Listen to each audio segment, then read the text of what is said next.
परिचय।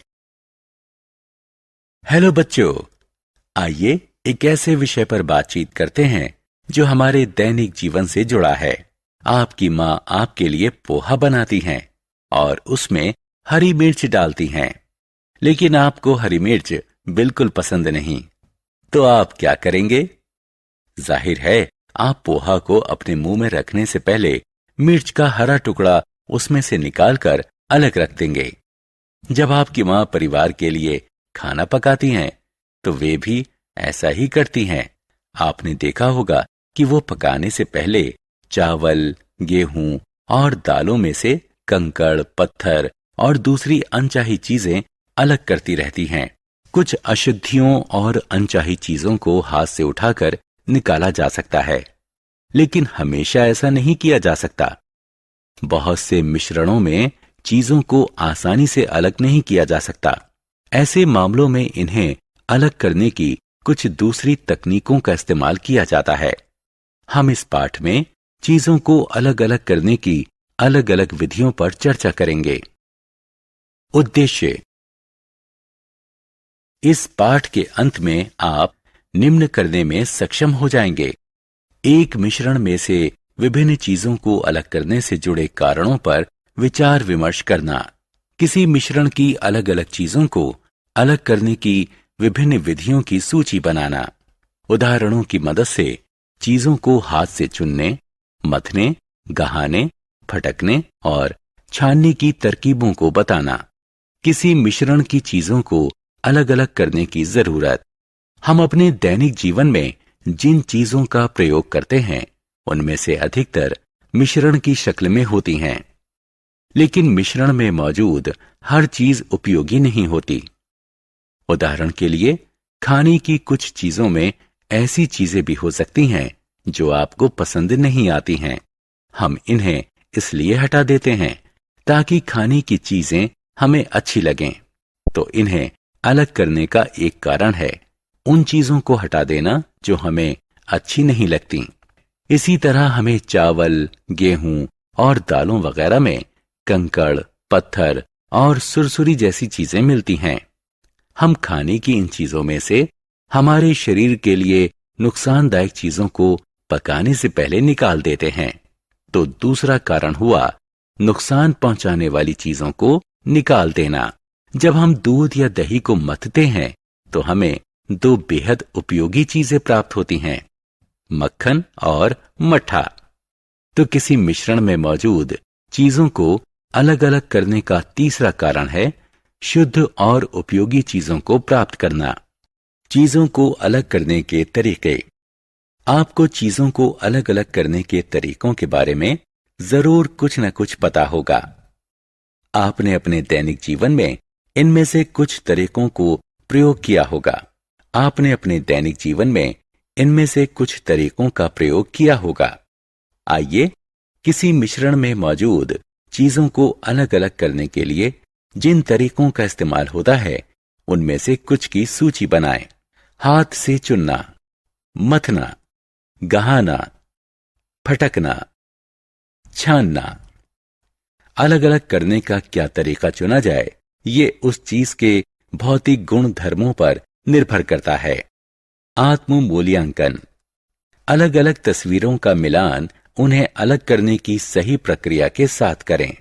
आपको अलग करने की प्रक्रिया का मिलान अलग करने से जुड़ी तस्वीरों के साथ करना होगा।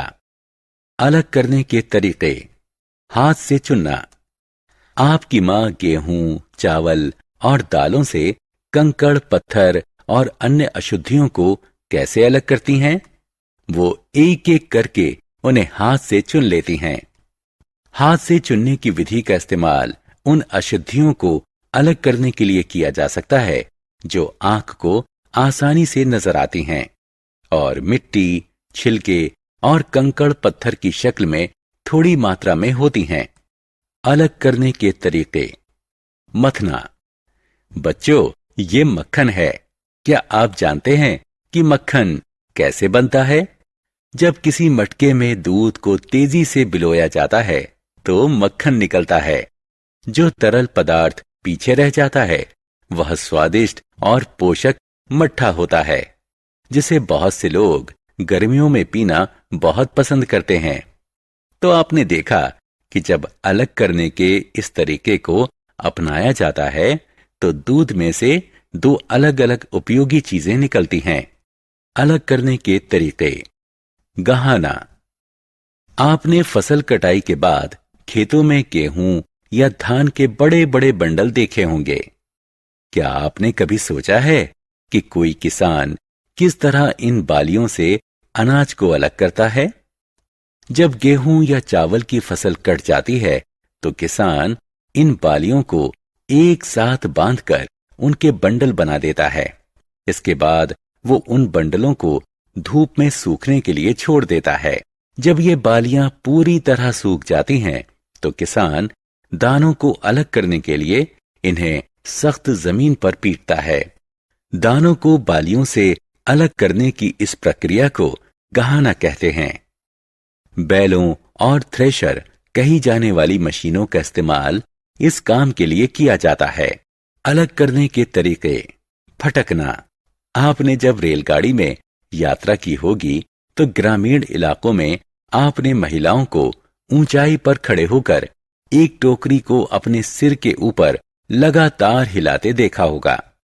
ये महिलाएं हवा की मदद लेकर अनाज से छिलके और अन्य हल्की अशुद्धियों को दूर करती हैं। अनाज क्योंकि भारी होता है इसलिए वह एक ढेर में जमीन पर गिरता जाता है। हल्के वजन की अशुद्धियों को हवा के जरिए अनाज से दूर करने की इस प्रक्रिया को फटकना कहते हैं। अलग करने के तरीके। छानना। बच्चों, क्या आपने अपनी मां को आटे में से चोकर और अन्य अशुद्धियों को दूर करते देखा है? वो एक छन्नी की मदद से महीन आटे को मोटे चोकर से अलग करती हैं। किसी मिश्रण से अलग-अलग आकार की ठोस चीजों को अलग करने की तकनीक को छानना कहते हैं। इस विधि में मिश्रण को एक छन्नी में रखकर हिलाया जाता है। छोटे कण छन्नी के छेदों में से नीचे रखे बर्तन में गिर जाते हैं और इस प्रकार बड़े कण छन्नी में ही बचे रह जाते हैं। सारांश। आइए हमने जो कुछ सीखा है उसे संक्षेप में दोहराएं। किसी मिश्रण के अलग-अलग तत्वों को इसलिए अलग-अलग किया जाता है ताकि ऐसी चीजों को अलग किया जा सके जिनकी जरूरत नहीं है और जो नुकसानदेह हैं, और उपयोगी चीजें प्राप्त की जा सकें। किसी मिश्रण में मौजूद चीजों को अलग-अलग करने की सामान्य विधियां हैं। हाथ से चुनना, गहाना, फटकना और छानना। हाथ से चुनना वो तरीका है जिसमें आंख को नजर आने वाली अशुद्ध चीजों को अलग किया जाता है और ये चीजें थोड़ी मात्रा में होती हैं। मथने से तात्पर्य दूध या दही को बिलोने से है ताकि मक्खन बनाया जा सके। गहाने से तात्पर्य अनाज को बालियों से अलग करने से है। फटकने से तात्पर्य छिलके को अनाज से अलग करने से है। इस प्रक्रिया में हवा को मिश्रण में से गुजारा जाता है। छानने से तात्पर्य एक छलनी का इस्तेमाल करने की तकनीक से है ताकि अलग-अलग आकार के ठोस कणों को अलग किया जा सके।